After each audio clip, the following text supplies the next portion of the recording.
So last night marked the special election for Tennessee's 7th Congressional District House seat between Matt Van Epps and Afton Bain. This is a district that Donald Trump carried by 22 points in 2024. It is being gerrymandered to hell, solidly red, but polls over the last week have shown a very, very close race. So there was a lot of nationwide attention on this special election because, as you know or may not know, a lot of the results of special elections kind of help you test the waters for what would happen during a midterm, because they tend to have a little bit of predictive power. And Democrats have been doing pretty well during these elections. The election earlier this year netted Zoran Mamdani, Abigail Spanberger, and Mikey Sherrill their seats and showed a pretty strong blue wave in the House of Delegates. But Tennessee is deep red.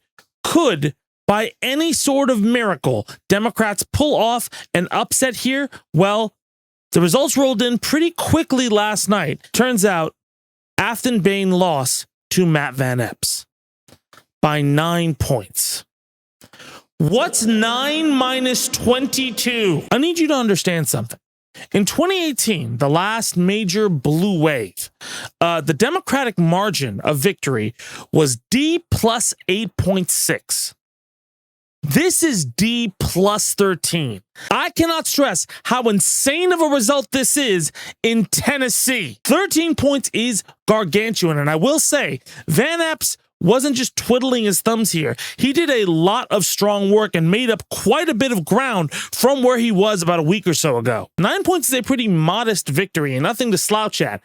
However, there are some pretty important caveats to this victory. One, obviously, it's a plus 22 district. Winning by 9 is really, really bad. And number two, Republicans and the GOP spent a crazy fucking amount of money on this thing.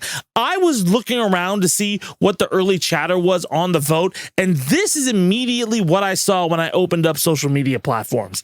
They were campaigning hard to defend this seat, doing everything they could to wake up their base and pull off attack ads. And let's be very clear and give credit where it's due. They did run some pretty effective attack ads, and Afton did have a lot she had to defend against. I thought Afton was an incredibly strong person and would have made a great representative for Tennessee's 7th. That being said, as a candidate, she did have a lot of things holding her back, like those comments on Nashville and some other boogeyman qualities that the GOP used in attack ads to scare a lot of suburbia into voting against her. Again, those suburban counties in Tennessee 7 would have given her the edge, but she underperformed massively, not only in those counties, but on the election day vote. She was behind all of the numbers she needed to hit, except for Nashville. Here's a funny thing in case you don't know about Tennessee and how it's gerrymandered, right?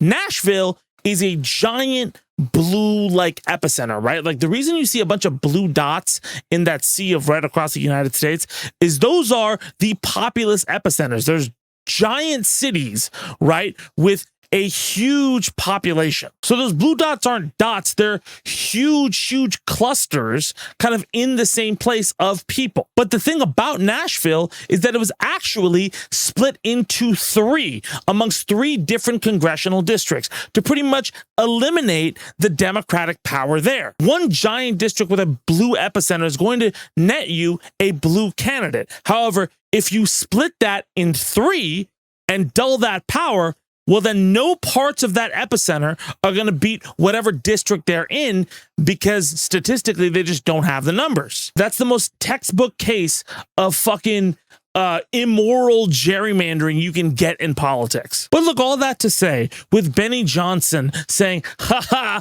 you know, Donald Trump won, the base showed up, yeah, we did it. I don't think you should be celebrating right now. Negative 13, not great. I think this result says something that we've been talking about this whole time. The culture has drastically shifted. Look at this. This is the change from last year. A lot of people are looking at this race and saying like, well, on top of that, Afton Ben, was more progressive, right? She had a lot more woke things going for her. That could have hurt her in this race. Again, Look at this map in deep red Tennessee. Most people who know politics watching this race were expecting Afton to lose by a single-digit margin. I think she lost by a few points more than a lot of people predicted. People were predicting around 4 or 5. But there was a real chance she could have won that. If she won, the entire political calculus would just change like that. It would be the biggest 5-alarm fire you could possibly light for the GOP if that were the case. Now, it's not. Van Epps obviously is going to be the Tennessee 7th Congressional District's representative, but this does say a lot about our political climate right now.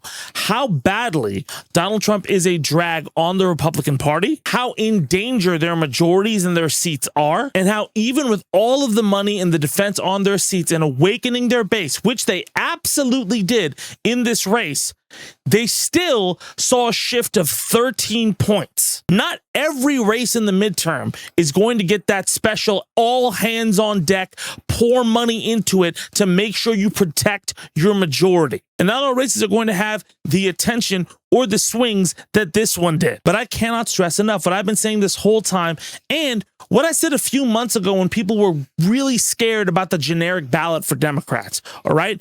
The Democratic Party leadership has not been doing a good job. And the candidates who are coming up and fighting against these kind of GOP special elections or participating in all of this are showing that there is a hunger for something different and that people are frustrated with what is going on in this country. Don't move the goalpost here. Don't go, well, she still didn't win. That shows a fundamental misunderstanding of politics and how all of this stuff works. It's the same as people papering over, right, every loss that Donald Trump receives as soon as he does something else as if, oh, nothing really matters. You have Marjorie Taylor Greene retiring at the beginning of next year, right? You have the GOP on the back foot of multiple midterm elections in places they are now vulnerable. And you have gerrymandered maps that may actually backfire. More and more evidence has come out about the Texas map actually, because it was so fucked up and maybe reversed, netting Democrats 3 seats. By the way, what the fuck did I say? But look, I'll take a minute here to echo a lot of people who talk some shit in my comments. Elections are not everything. Just because Democrats are running up the score in multiple places doesn't mean everything's going to be great when they win. In order to have lasting political impact, you have to change the culture. You have to make sure the conversation includes people understanding what is the better way forward. There are leftists, there are liberals, there are Marxist Leninists, there are people who hate the show and love the show, all actively trying to influence that. Many in a good way. A lot of people are saying, well, woke is back. Woke never left. To be honest, I've been really frustrated with the term woke even before the right used it as a pejorative. This is a fight that's been waged for so long, and it's a fight that's had doomerism around it every single time you see a downturn. And moments like this is where you capitalize, where you push forward, and where you really talk about what can be accomplished. So listen, midterms are next year. There are a plethora of opportunities available if you can keep this momentum up. But that requires not getting into petty fucking internet arguments, not listening to X. By the way, X was so fucking coded for the Republican side of this race. I think at this point it is fully gone to the point where it's not a reliable source of information at all. Not saying that it was before, but there were still a lot of industries that were only present on X. A lot of them have migrated. So if you're looking for discussion, I would not only choose that anymore. First off, you shouldn't have only been choosing that, but I understand why. Anyway, that means volunteering. That means actual mutual aid. That means focusing on important things, not drama. There is a world where in a blue wave, the establishment Democrats aren't the only ones who win. You actually make meaningful progress on the things you want instead of what politicians settle for. And this is where the work comes in. Get some rest, but when the time comes, hit the ground running. Let me know what you think in the comments. That's our show. I'm trying to do a comeback mechanic for Friday. I'll see you on Sunday for Freestyle the News.